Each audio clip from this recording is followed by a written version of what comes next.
Greetings, everybody. It's me, Patricia Cori, back after a long absence with the Red Pill Report. And today's subject is get your house in order now.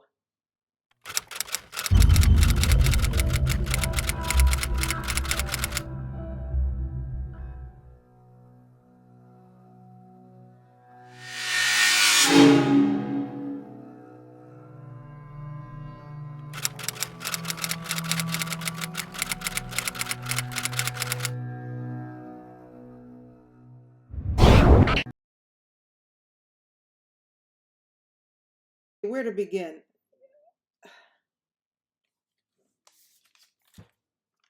Keep your grocery receipts. If you look at your grocery receipts every week, you will see an increase in everything weekly. Maybe not daily, but definitely weekly. And if you're paying attention, the sizes of the product you're buying are shrinking dramatically as well. We are being squeezed to the limit, and we know that there are threats of famine coming. We also know that there's going to be a die-off. I say we know because I know that I'm speaking to people who have not been punctured, um, hopefully. But this phase now is the great destruction, deliberate destruction of the economy. It's part of the big plan. You just look at it from like imagine that you're a drone flying over the earth, the globe. And while you're looking at curvature from one aspect, am I being sarcastic here? You're looking at the world and recognizing that this drama that is underway, supposed to start really happening in 2021, and it has to a great extent, but they wanted to be much further along in their plan for what is unfolding here this year, but there's been a lot of resistance. So despite what we're being told, despite the numbers of people who are lining up with their kids, they can get free ice cream if they take the puncture. There is a lot of resistance. It's growing. We have rioting in many cities, and the world is waking up. So thank God for that. Meanwhile, we know the drill. We know a lot of people are going to be sick, very, very sick very soon. I saw some pretty devastating information about clotting in the brain that you better pay attention to, and how that's affecting people. So when you think about how weird people are getting, you ain't seen nothing yet, because the protein is causing brain fog, weirdness, erratic emotional behavior, and all kinds of good shit. So it's time to get our house in order. I mean, big time. And I'm talking today about the physical house, our emotional house, and clearing of the minds, and feng shui of all three. Here we go. I'm looking around my house. I do feng shui regularly, and the clutter just seems to come back. So I'll be doing more feng shui in the days ahead, because I think it's really important to get rid of all extraneous things to make space. And I'm not just talking about physical space, but emotional space, clarity of intention, and physical space, because let's face it, a lot of people don't have enough space, storage space in their house, to start stocking up for what's coming, because this enormous, huge inflationary disaster is months away. Some experts are saying September. I'm already seeing it underway now, but I think we ain't seen nothing yet. So I've been an advocate. I'm like a mild prepper. I mean, you're not going to see me barricade myself in the house. I have no weapons, so it's common sense time. And I just want to drive this home. We talk about it, but a lot of people just don't get their act together and take care of it. And some of you do, and I do, and I'm doing a lot more of it. But now it's time. Let me repeat, it's time to get your house in order, because you otherwise are going to get caught with your ass to the proverbial cold wind when it comes down. So Of course, this is all relative to how you're prepared, how you are prepared financially, etc. But your basic standard, what needs to happen right now is one,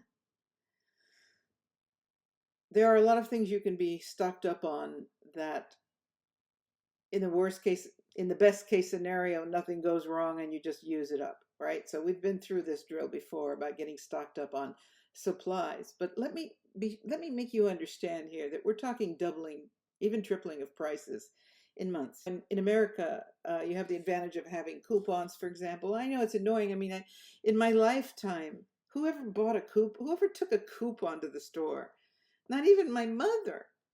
It was just annoying. But right now, if you can get your hand on those coupons and get those 2 for 3 for whatever uh, advantageous things there are on foods and supplies that you can stock up on, do it. Take the time to do it. Gather your coupons. Look at what you got. And again, you don't want to do a prepper thing where you've got 87 bottles of Coca-Cola in your basement and foods that will perish. I look at these people thinking, what are they thinking? Yeah, boxes of, like 100 boxes of macaroni and cheese that will perish, and God forbid you would eat that crap anyway. But the point is, there are so many staples that you can buy that if you combine with sales that are still happening, because they're going to stop doing sales, trust me. Okay. Right now, you can still get sales. The other day I had a 15% discount coupon. We get coupons every 2 weeks here, 15% off or 10% off. And that's when you shop. So I usually wait until the refrigerator is bare, and then I go to when I get my 15% coupon, I go stock up, and usually there's also a lot of stuff on sale. So be attentive when you go to the store now, because it's going to be really important when we start seeing these inflationary, hellish prices and more. Who told me?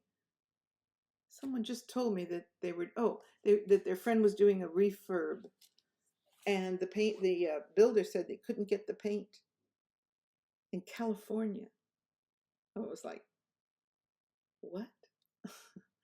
Supplies are starting to diminish. We've seen this with the essential, buy only the essential, or better yet, you can't buy anything but the essentials. So look over your essential list, grab seeds wherever you can, let's not do another hysterical toilet paper run, but every time I go to the grocery store, I buy a pack of toilet paper so that I'm not hoarding, but that I'm being aware that this is a good thing to store. And in my next 15% coupon run, I will get a lot more. And paper towels and napkins and garbage bags and cleaning supplies. I mean, there's so much to think about here. Okay, so that's the first thing, is stock up on everything that you can, taking note of coupons and sales and the whole mechanism that allows you to buy quantity. I mean, when you could buy 2 or 3 of things for the price of one, you're crazy not to pay attention to it. Okay. As far as stocking up food, this is an ongoing conversation. I've done at least one presentation on it. And what I would like to say about that is, plug into some of the prepper YouTube channels and see what they're saying. I'm not a sophisticated prepper. I don't even can food, but I am looking at ways to do that in a hurry. So I'll be buying a canning pot and the tongs and the whole bit and get to work on that.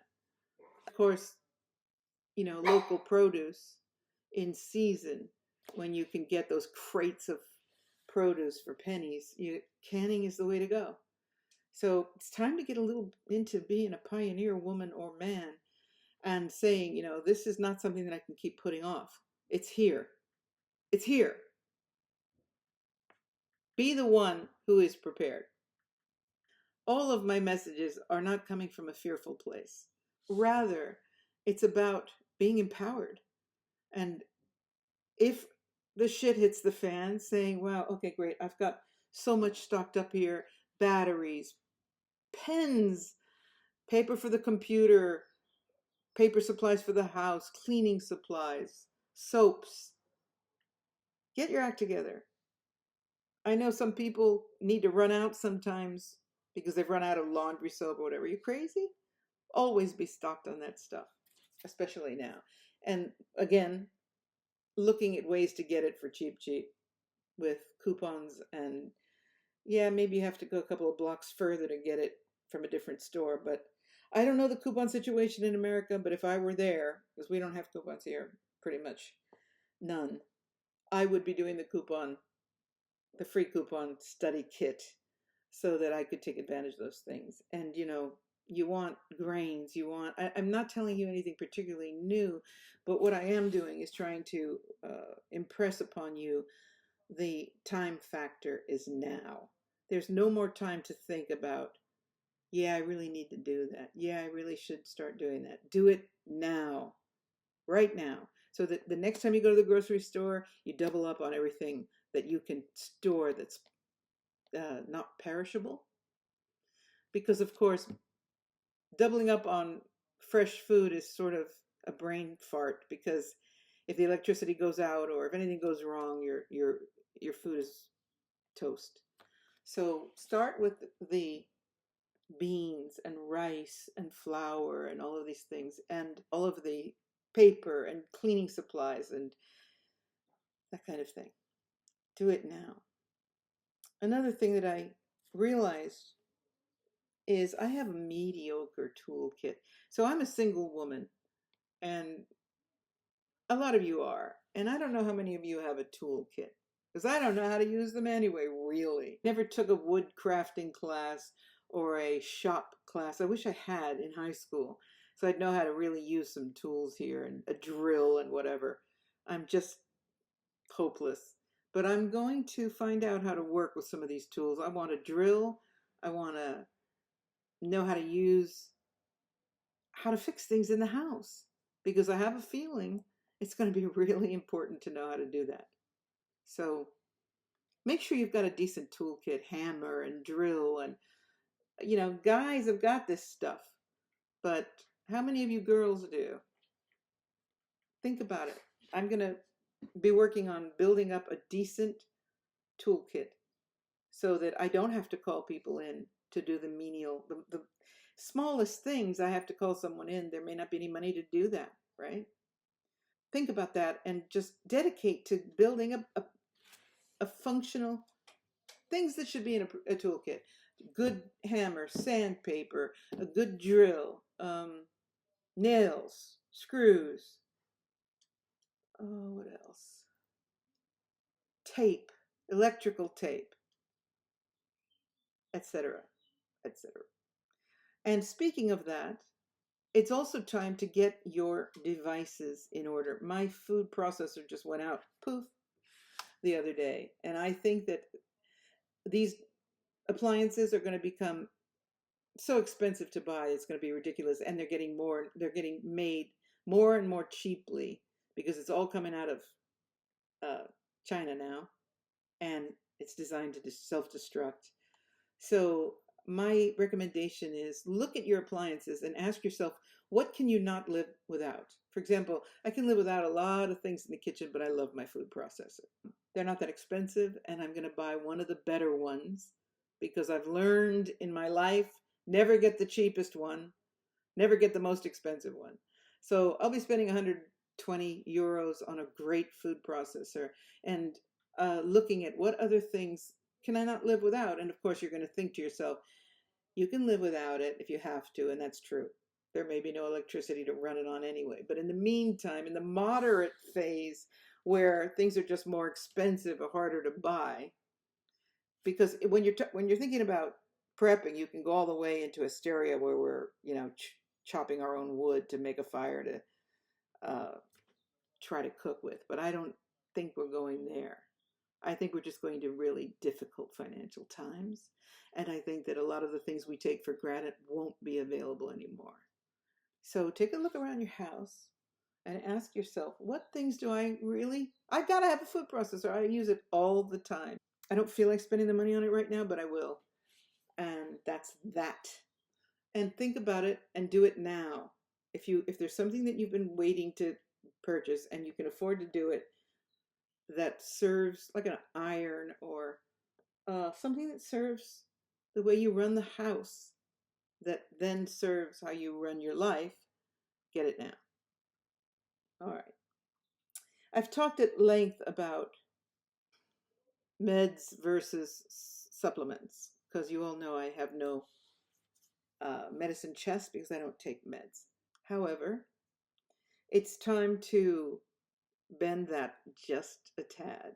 So I'm building my survival health kit, and it has, of course, things in it that I'm not allowed to say because you're not allowed to use them, because if you mention them, they kick you off the air.